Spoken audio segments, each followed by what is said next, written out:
3번 메시지입니다. 네. 제목을 한번 같이 읽어볼까요? 영의 법의 형태짓는 기능과 하나님의 경륜의 목표. 로마 숫자 1번 읽겠습니다. 하나님의 경륜 안에서 그분의 목표는 그분의 단체적인 표현을 위하여 하나님의 경륜 안에서 그분의 목표가 그분의 단체적인 표현을 위하여 많은 아들들을 산출하는 것이다. 그분은 많은 아들들을 산출하기를 원하십니다.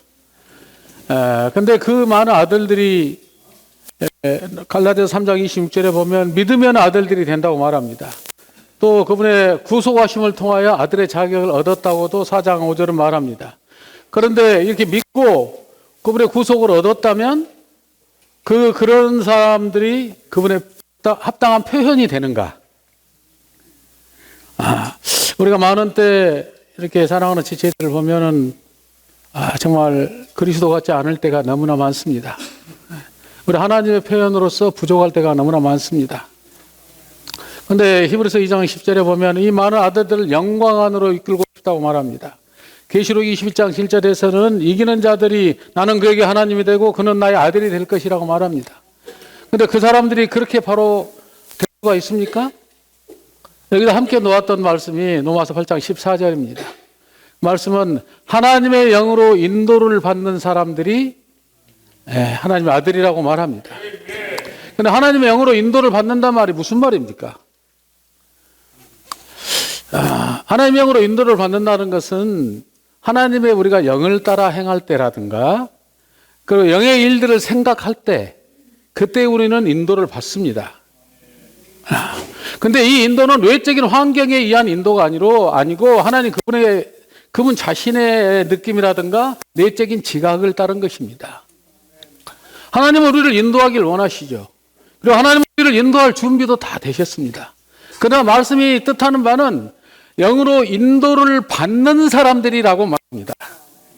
그러니까 그 말은 그분이 주도적으로 우리를 인도하시는 것이 아니라 우리가 아무것도 아닐 때 우리를 막 인도하시는 것이 아니라 우리가 주도적으로 인도를 받기를 원한다는 것입니다. 거기에는 두 방면이 있습니다. 우리가 내적으로 첫째는 그분 자신을 우리의 생명과 모든 것으로 취하는 것입니다. 주여 당신이 나의 생명이요 실제요 나의 내영이요 만족이십니다. 당신이 나의 모든 필요를 채우시는 분이십니다. 당신만이 내 안에서 으뜸의 지위를 차지하소서. 그분이 우리의 모든 것이 되도록 하는 한 방면이 있고 그 다음에 우리가 인도를 받고자 할 때 그 일에 대해서 전에 내가 동일한 일을 해본 경험이 있다 할지라도 그 일에 대한 지식이 있다 할지라도 그 일에 대한 분명한 나에게 관점이 있다 할지라도 계획이 있다 할지라도 주님 나는 모든 것을 내려놓습니다. 지금 당신이 필요합니다. 당신이 나의 모든 것입니다. 이런 태도를 우리가 갖는다면 그때 우리 안에서 아주 자연적이고 자동적으로 우리 깊은 속에서 기능을 발휘하는 무언가가 있다는 거예요. 그때 우리는 그런 반응에 대하여 다만 주의하고 그리고 그것을 존중하고 그걸 우리가 협력하여 받아들이면 우리가 영의 인도를 받는 사람이 될 수 있다는 것입니다. 아멘. 그 다음에 로마서 2번으로 넘어가겠습니다. 이 생명의 영의 법의 기능은 우리를 형태짓는 것, 곧 우리를 하나님의 맏아들이신 그리스도의 형상과 같은 형상이 되게 하는 것이다. A 한번 읽겠습니다. 각종 생명에는 4가지 기본적인 특성이 있다. 그것은 생명의 본질, 생명의 능력, 생명의 법, 생명의 형태이다. 여기서는 생명의 영의 법의 기능에 대해서 좀 교제하기를 원합니다. 그 4가지 특성이 있다고 그랬죠. 생명의 본질. 이 본질은 너무나 비밀하고 추상적인 것입니다. 우리가 사실 생명의 각 생명마다 다른 거 있기 때문에 다루기 어렵죠. 그 다음에 생명의 능력. 생명의 능력은 너무나 실제적이고 강합니다. 아주 작은 들풀이라 할지라도 혹독한 겨울을 나면서도 봄이 되면 그걸 뚫고 올라옵니다. 그리고 심지어 바위 속에서도 이거 뚫고 자라나옵니다. 생명은 아주 실제적이고 강합니다. 그 다음에 생명의 법. 모든 생명에는 법이 있습니다. 그래서 그 안에 지금 뿌려진 씨의 생명이 어떤 것인지, 이 생명이 어떻게 성장해야 되고 어떻게 발육을 해야 되는지 그 기능을 통제하고 다스리는 법과 원칙이 있다는 거예요. 그러니까 옛날 말에 콩 심은 데 콩나고 팥 심은 데 팥난다. 우리가 카네이션은 형제님 그런 예를 들었습니다. 카네이션을 심었다면 장미를 기대하지 마라. 혹시 카네이션 심어놓고 농부가 나는 장미가 나오면 좋겠는데 그런 기대를 한다면 어리석은 것입니다. 또 카네이션을 심어놓고 혹시 여기서 또 들풀이 올라오면 어떨까? 이런 걱정을 하는 것도 어리석은 것입니다. 좋은 생태 환경만 조성해 준다면 아주 화사하게 카네이션 꽃이 피어날 것입니다. 그 다음에 네 번째가 생명의 형태입니다. 이 생명 안에는 형태 짓는 것이 있어요. 그러니까 복숭아를 심었다면 당연하게 복숭아가 나와. 혹시 아까 걱정했던 것처럼 여기서 자두가 나오면 안 되는데 이런 걱정을 하는 것은 농부가 볼 때는 어리석은 거예요. 어떤 사람이 복숭아 나무를 심어놓고 밖에서 너는 크게 자라야 돼. 너는 이렇게 큰 과일이 돼야 메론처럼 크게 맺었으면 좋겠다. 또 너는 과즙도 아주 달콤하고 맛있었으면 좋겠다. 밖에서 많이 요구를 한다고 그래서 이 복숭아가 그렇게 자랄 수가 없어. 이것이 생명의 법칙이에요. 근데 우리가 혹시 어린 교회 안에 지체를 양육할 때 그렇게 양육하고는 있지 않는지, 밖에서 막 요구해서 이 사람은 잘할 것 같으면 다른 문제이가. 생명은 그렇게 자라는 게 아니야. 좋은 생태의 환경을 조성해 주면 자라요.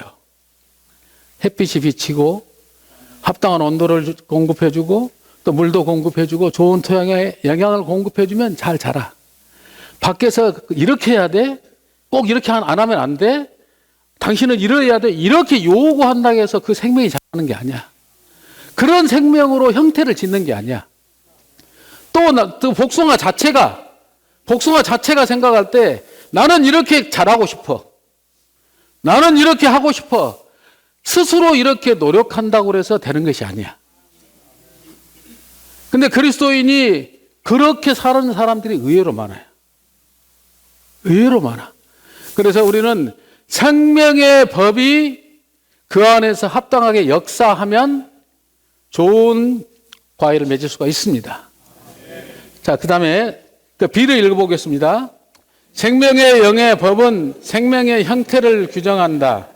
생명의 영의 법의 이러한 형태 짓는 기능은 생명의 성장을 요구하는데 이는 생명의 영의 법은 오직 생명이 자랄 때에만 기능을 발휘하기 때문이다.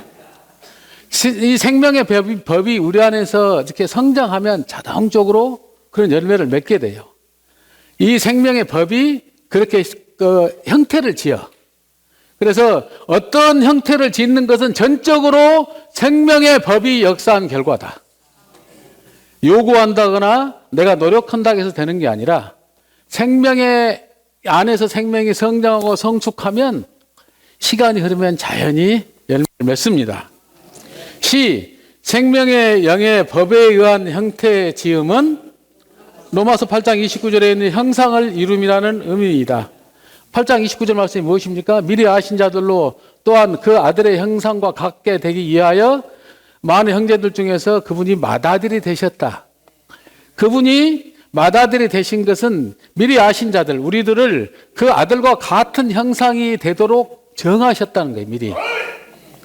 그래서 이와 같은 형태를 짓는 것은 이와 같은 생명의 법이 우리 안에서 역사한 결과입니다. D.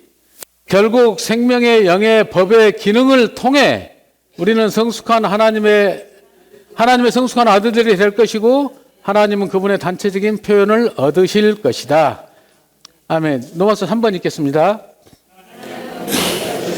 생명의 영의 법으로 우리 안에 분배하심으로 우리를 하나님의 맏아들의 재생산으로 만드시어 그분의 경륜을 성취하신다. 이번 3번 노마스에서는 하나님 아들의 재생산에 대해서 좀 얘기를 하고자 합니다.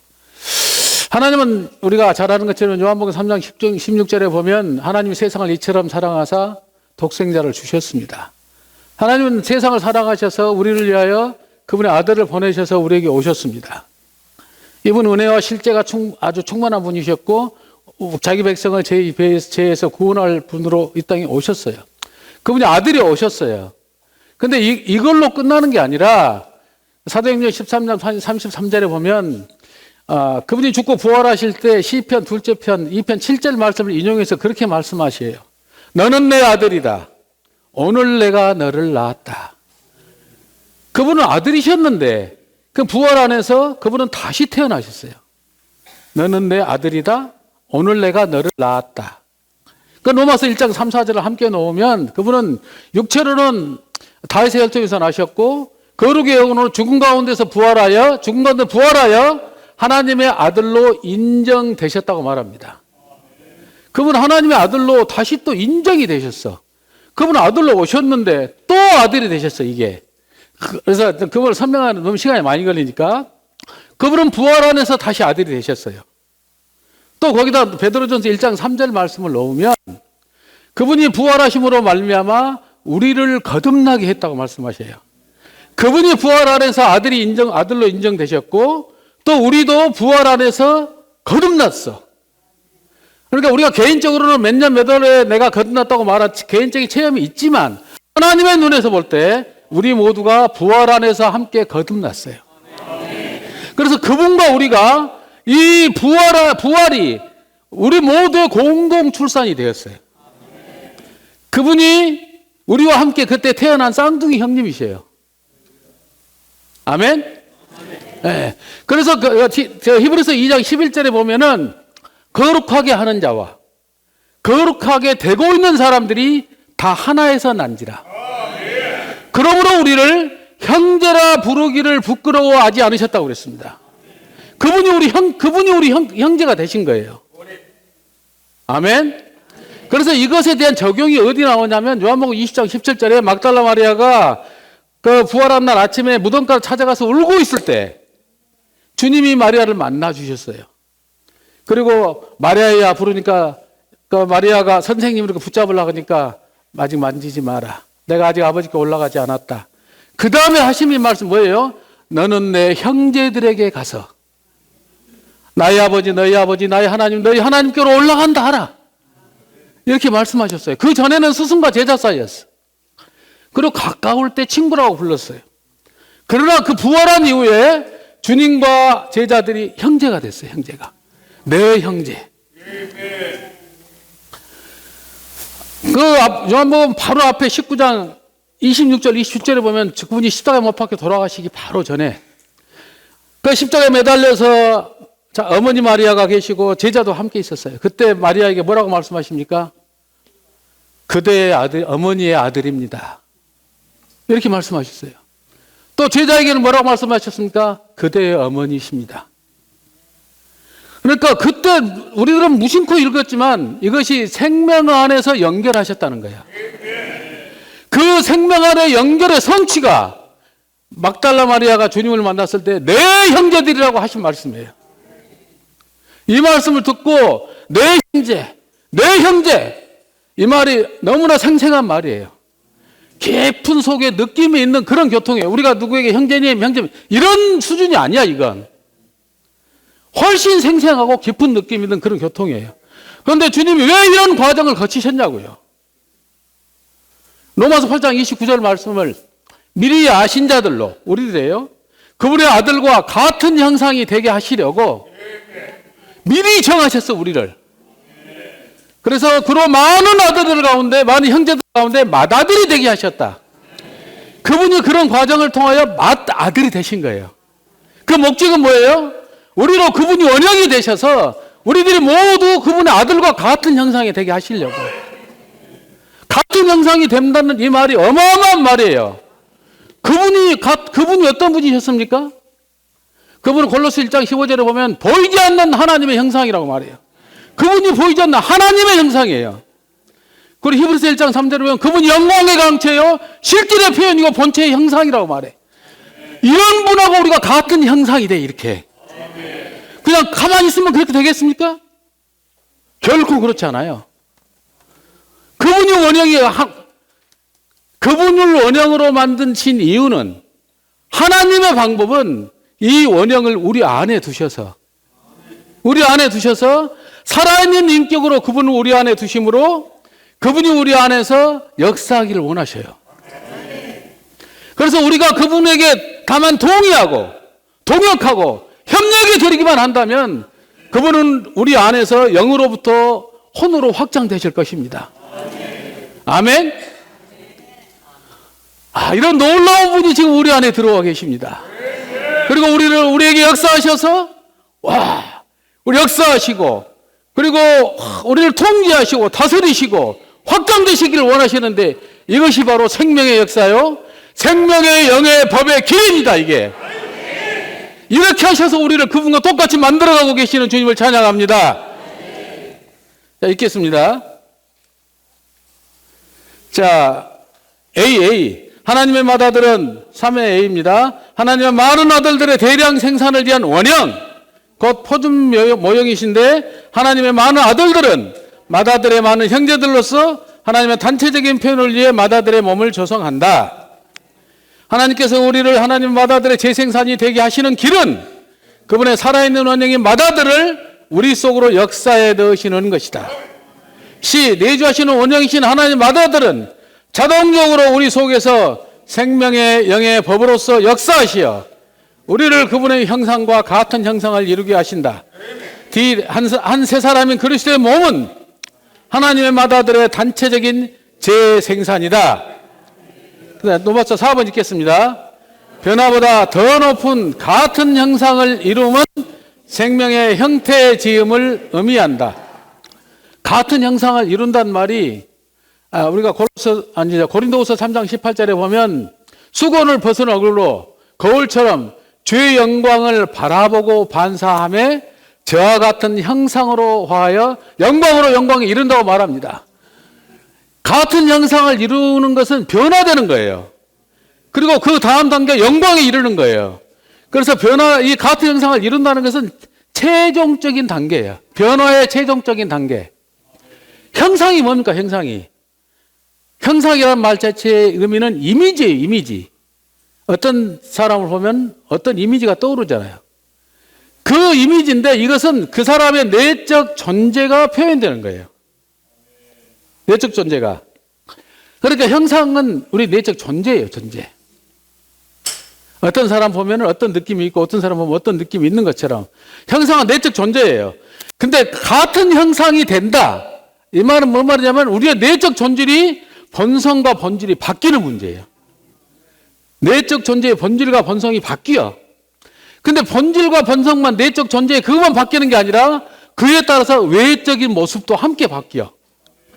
같은 형상을 이룬다는 것은 우리의 내적 존재의 본질과 본성이 바뀌는 문제뿐만이 아니라 외적인 모습이 바뀌는 걸 포함하는 거예요. 예를 들어 한번 이렇게 생각해 봅시다. 우리 주변에 어떤 상당히 다루기 어려운, 아주 곤란한 그런 사람이 교회 생활을 시작했어. 이 사람이 상당히 난처해. 아주 고약해. 근데 우리가 보면 요한복음 8장 12절은 주님이 그렇게 말씀하시죠. 나는 세상의 빛이다. 나를 따르는 자는 어둠에 다니지 아니하고 생명의 빛을 얻으리라. 이 고약한 사람이 이렇게, 좀 표현이 그렇습니다만, 난처한 사람이 이렇게 같이 이렇게 쭉 주님을 따라오다 보니까 이 사람이 변하기 시작했어. 그러다 우리가 잘 아는 것처럼 마태복음 5장 14절에 너희가 세상의 빛이다, 이렇게 말씀하셨단 말이에요. 그분이 세상의 빛이셨는데 이 사람이 이 세상의 빛이 돼. 아멘 하십니까? 우리는 그 기적을 주변에서 많이 보잖아요. 다음에 빛만의 문제가 아니라 이 사람이 사랑이 충만한 사람이 되었어. 이 사람이 또 거룩한 사람이 되었어. 이 사람이 참으로 의로운 사람이 되었어. 그러다 보니 이 사람이 영광이 충만한 사람이 되었어. 그래서 전에 이 사람이 처음 보았을 때 그 대하기 어려웠던 그런 사람이 아니라 이제는 사랑과 빛과 거룩, 의, 영광, 이런 하나님의 신성한 속성으로 충만한 사람으로 바뀐 거예요, 이게. 그래서 다만 내적으로만 바뀌는 문제가 아니라 이 사람 존재 자체가 영광스러운 사람으로 바뀌어가는 거예요. 이런 걸 포함하는 것이 같은 형상을 이루는 문제예요. 아멘. 자, 넘어가겠습니다. 자, A, 변화는 내적인 것으로서 본질의 문제이고 같은 형상을 이루는 것은 외적인 것으로 형태가 변하는 문제예요. B, 변화는 형체가 바뀌는 것을 포함하지만 같은 형상을 이루면 이 형체가 어떤 형상, 하나님의 받아들이신 그리스도의 형상으로 형태에 지어지는 것을 포함한다. 자, 로마서 5번 읽겠습니다. 우리를 변화시킬 때 생명의 영의 법은 우리가 하나님의 받아들이신 그리스도의 형상과 같은 형상을 이루도록 자연스럽게 기능을 발휘한다.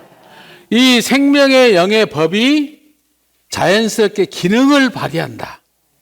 우리 안에서 A, 하나님께서 우리를 예정하신 것은 우리가 그분의 아들의 형상과 같은 형상을 이루어 그분의 아들을 많은 아들들 가운데 맏아들이 되게 하시려는 것이다. 그분이 원형으로서 맏아들이 되고 우리는 많은 형제들 아들들이 되어서 이분과 같은 형상이 되게 하시는 것이, 그렇게 만들어가는 것이 생명의 영의 법의 기능이라는 것입니다. 창세전에 하나님은 우리를 예정하시어 1번 그분의 아들의 형상과 같은 형상을 이루게 하셨다. 이것은 같은 형상을 이루는 것이 우리의 운명이라는 것을 의미한다. 같은 형상이 되도록 우리를 정하셨어요. 이것이 그분의 정하심에 따른 운명이라는 것이죠. 2, 우리는 첫 번째 하나님 사람이신 그리스도, 곧 하나님의 맏아들과 같은 형상을 이루어 그분과 똑같은 한 무리의 하나님 사람들이 될 것이다. 요한일서 3장 2절 말씀 뭐라고 말합니까? 우리가 장차 어떻게 될 것은 아직은 나타나지 않았어.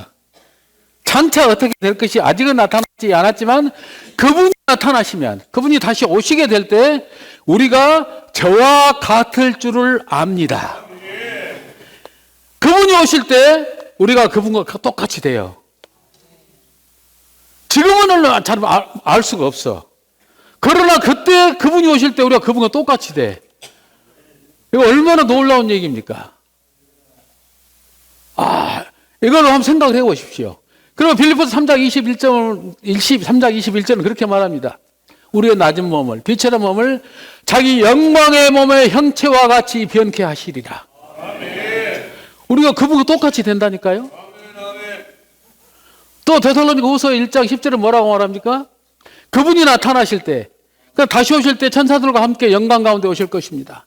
그때 우리 안에 영광의 소망으로 계신 그분이 그때 우리에게서 터져 나와, 이렇게. 그래서 우리 존재가 아까 영광의 몸의 형체와 같이 그렇게 바뀌어가는 거예요. 그 내용이 우리 안에 계신 영광의 소망이신 그리스도가 우리에게서 터져 나온 거예요, 이렇게. 그것을 많은 사람들이 보고 우리를 보고 이상하게 여길 거라는 거예요.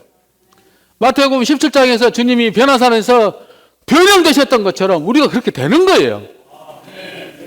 우리가 그런 놀라운 존재로 같은 형상을 이루게 되고 저와 같이 되고 영광의 몸의 형체로 우리가 변형될 것입니다. 우리가 그와 같은 영광의 노정을 지금 우리가 살고 있음을 감사합니다. 그 다음에 B, 하나님의 맏아들의 형상과 같은 형상을 이루는 것은 곧 자아의 표현과 외양으로부터 생명 안에서 구원을 받는 것이다. 아까 첫 번째 집회에서 형제님 로마서 5장 10절 말씀을 인용하셨습니다. 5장 10절 말씀이 뭐예요? 우리가 원수 되었을 때 그분의 아들의 죽음을 통하여 하나님과 화목되었다면, 화목된 우리는 더욱 생명 안에서 구원을 받을 것이니라. 한번 생각해 보십시오. 그분이 은혜와 실제와 충만한 분으로 자기 백성을 자기 죄에서 구원할 그런 분으로 오셔서 하나님과 우리를 죽음을 통하여 거치심으로 우리를 하나님과 화목하게 했어. 그렇다면 뭐 더 생명에서 구원을 받을 필요가 있겠습니까? 그런데 성경은 더욱 생명 안에서 구원을 받아야 된다고 말해요. 그 이유가 무엇입니까? 그분이 십자가에서 객관적으로 성취된 사실이 있어요. 십자가에서 많은 것도 처리하셨죠. 그래서 우리가 하나님과 화목될 수 있어서 사탄, 죄, 육체, 세상, 예창조, 규례들, 자아, 옛사람, 혼생명 이걸 다 처리하셨어. 이와 같은 것은 teori라는 것은 객관적으로 성취된 사실이에요. 그러나 이것이 우리에게 주관적으로 적용된 체험은 아니야. 아직 아니야.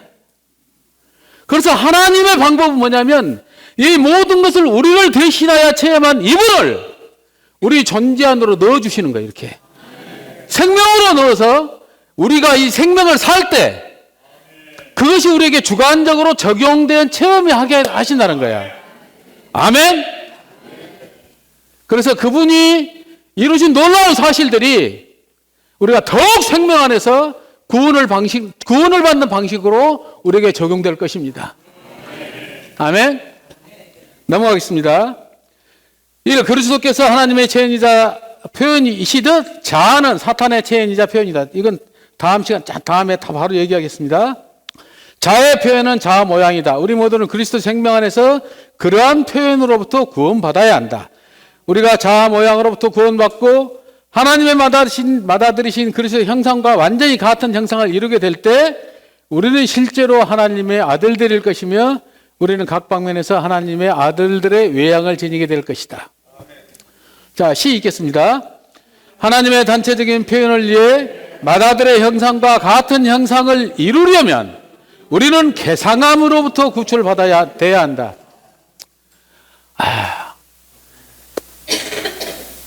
이것이 지금 생명의 영의 법이 기능을 발휘하는 내용들을 지금 설명하고 있는 거예요. 그리고 우리가 그분과 같이 맏아들의 형상을 지녀야 되고 우리가 또 생명 안에서 구원을 받아야 되고 여기서는 개상함으로부터 구원받아야 된다고 말해요. 이렇게 얘기해 봅시다. 바울이 14서신을 쓰셨어요. 맨 처음에 쓴 서신이 갈라디아서예요. 갈라디아서 제일 마지막에 쓰고 초기에 쓰고 그 다음에 이제 로마로 압송된 후에 그 로마 감옥에 투옥되어서 빌립보서, 에베소서, 골로새서, 빌레몬서 이런 서신 쭉 써요. 근데 갈라디아서에서 우리가 잘 아는 2장 20절 말씀 보면 내가 그리스도와 함께 십자가에 못 박혔나니 그런즉 이제는 내가 산 것이 아니요 내 안에 그리스도께서 사신 것이라. 초기 사역부터 바울은 그리스도가 내 안에 산다고 말씀하셨어요. 그리고 말기 사역으로 그가 감옥에 있을 때 그가 빌립보서 있을 때 내게 사는 것이 그리스도니 이렇게 말씀하셨어요.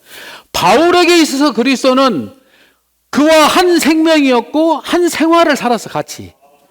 그래서 그리스도는 바울의 생명이었고 바울은 그리스도를 자신의 생활로 살아낸 거예요. 아멘 하십니까? 바울과 그리스도는 이런 관계였어요. 이렇게. 그러나 이 바울이 이 그리스도를 생명과 생활로 살아내지 못하게 하는 것이 있는데 우리가 이 앞 시간에도 많이 들었지만 육체형에 관한 얘기도 많이 들었지만 겉으로 보면은 세상이 그런 역할을 하고 있고 우리 내적으로는 우리 안에 있는 못생긴 자아, 강팍한 기질, 구부러지고 삐뚤어진 각 사람이 갖고 있는 이런 자기는 스스로 개성이라고 생각할지 모르지만 아주 그런 개상한 것들 이런 것들이 우리 존재를 점유하고 있어요. 이렇게 우리를 사로잡고 있어요. 우리는 무의식적으로 살 때 이런 걸 살아. 자기도 모르게 그냥 이런 걸 살아내고 있어. 그런데 하나님이 그리스도를 우리 안에 분배하시고자 하고 우리를 신격에서는 아니지만 생명과 본성과 표현과 기능에 있어서 그리스도와 똑같이 만들기를 원하셔요. 그래서 그리스도와 같은 형상이 되게 하기를 원하시고 결국에는 우리가 저와 같을 줄 알게 되고 우리 빛의 몸을 영광의 몸의 형체와 같게 만드시려고 할 때 이걸 우리 안에서 우리를 사로잡아가고 그리스도가 우리 안에서 지위를 얻는 것을 이렇게 제한하고 거절하는 게 뭐냐고. 이런 것이 바로 우리 못생긴 자아고 이것이 우리 안에서 그리스도를 대적하는. 그래서 우리가 이 앞에 우리가 읽었던 마태복음 16장에 주님이 내가 죽고 3일 만에 부활할 것이라고 말할 때 베드로가 주님을 옆으로 가서 붙잡고 가가지고 선생님 무슨 말씀을 하는 것입니까? 선생님의 절대로 그런 일이 일어나면 안 됩니다. 라고 주님을 책망했던 베드로의 사랑이 주님이 보실 때는 사단아 내 뒤로 물러가라. 네가 하나님의 일은 생각하지 않고 사람의 일을 생각하는도다. 우리가 생각에 빠져서 누구를 사랑한다고 할지라도 그 생각이 하나님과 관계가 없는 것이라면 이건 사탄의 체현이에요. 우리 안에 그와 같은 것들이 주님을 대적하는 적 그리스도의 사탄이라는 것입니다. 우리 자아가 그런 일을 해요. 주 예수님. 그래서 읽겠습니다. 1번, 우리의 전형적인 생명의 최종적인 표현인 개상함은 우리의 비뚤어지고 뒤틀린 특성이다. 우리의 개상함은 우리가 그리스도를 더 풍성히 누리고 그리스도를 살고 그리스도의 몸으로 건축되는 것을 좌절시킨다. 우리의 개상함은 그리스도를 위한 우리 속에 있는 입지를 강교하고도 감추인 방식으로 강탈하고 점유했다. 그러므로 개상함은 우리 속에 있는 무서운 적 그리스도이다. 아멘. 뒤 읽겠습니다.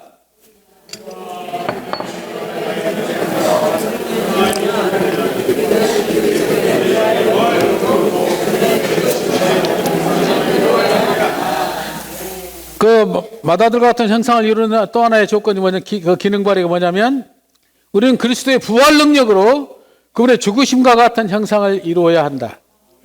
여기 인용된 말씀은 빌보 3장 10절 말씀을 놓았습니다.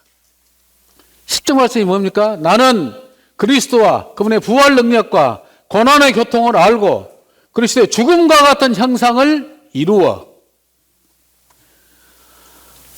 주님은 이 땅에 오셨을 때 먼저 고난 당하셨죠. 그 다음에 십자가에 못 박혀 죽으셨죠. 그리고 부활하셨습니다. 이런 과정을 거치셨어요. 그리고 이런 과정을 거치시고 나서 부활의 실제로서 생명 주는 영이 되셔서 우리 안에 들어오셨습니다. 그런데 우리는 바울이 말할 때 나는 그리스도와 부활 능력을 알고 고난의 교통을 알고 그 다음에 그리스도와 죽음 같은 형상을 이룬다고 말할 때 바울이 먼저 배운 것은 뭐냐면 부활 능력의 실제를 먼저 얻었어요. 그 다음에 이 부활 능력의 실제가 우리 안에서 고난을 통과하도록 돕고 우리 안에서 죽음의 형상과 같은 형상을 이루도록 도와요. 우리 안에 놀라운 이 부활 능력의 실제가 있는데 우리가 이 앞에 말했던 그 못생긴 것들이 우리 안에서 올라와. 아내의 말 한마디, 남편의 어떤 태도, 자식이 조금만 부모에게 거스르는 태도, 함께 직장생활, 사회생활, 교회생활, 가정생활 이런 데서 우리를 이렇게 속에서 욱하게 하는 일이 생겨 이렇게. 우리 안에 생명이 좀 성장이 더디고 성숙이 아주 별로 없었을 때는 이런 것이 폭발해버렸어 이렇게. 그래갖고 이렇게 올라오면 확 올라와서 어떻게 통제가 안 되고 이렇게 쏟아내버렸어 이렇게. 그러니까 돌아가서 후회하고 방에 혼자 들어가서 정말 너무나 부끄럽다. 내가 이 정도밖에 안 된다. 주님 앞에 너무 형편없음을 회개하고. 근데 생명이 조금씩 자라다 보면 어떤 일이 생기냐? 이것이 속에서 확 올라가면은 이것이 올라오려고 할 때 목을 탁 틀어잡아. 탁 잡고 그 전에 여기 터지기 전에 잡아요. 그래갖고 주의 이름을 불러. 주 예수님. 주 예수님. 그래갖고 이걸 살육해. 이 생명 안에 이렇게 할 수 있는 죽음의 성분과 요소가 있어. 주 예수님. 확 올라오다가 탁 잡아 이걸. 아멘. 정말입니다. 그래 많은 경우 이런 것도 우리가 나에게서 나오는 혈과 육, 내 못생긴 기질, 개팍한 것들, 이런 것들이 죽임당할 수 있어. 아멘? 그래서 우리가 이 죽음을 우리의 매일의 생활의 틀로 취해야 된다는 거예요, 이걸.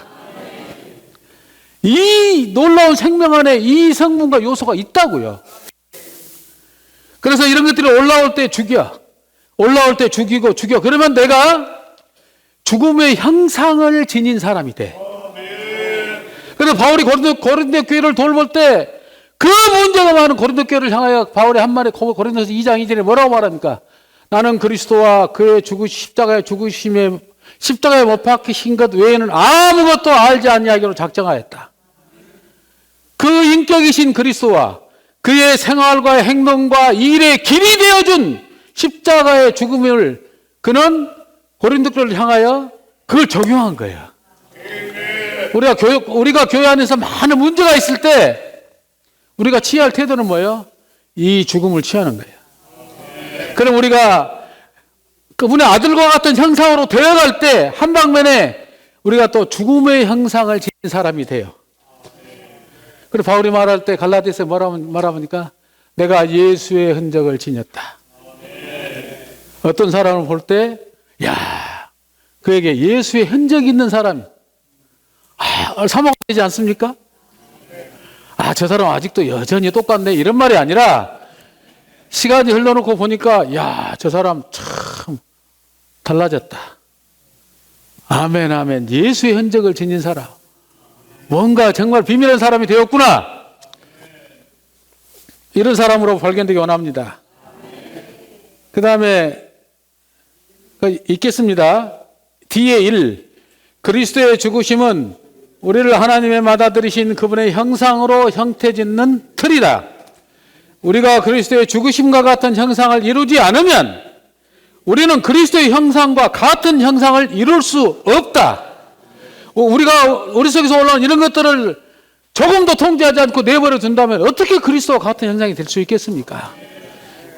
우리가 이런 죽으심의 형상을 갖는 사람이 되기 원합니다.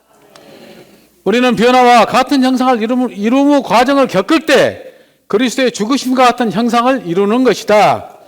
그 다음에 2 읽겠습니다. 2.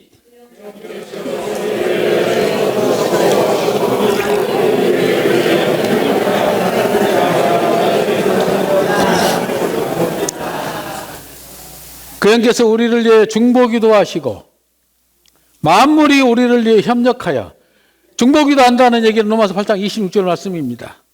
만물이 우리를 위해 협력한다는 28절 말씀이에요. 이와 같은 것들이 우리를 마다의 형상과 같은 형상을 이루도록 합니다. 26절 말씀이 뭡니까?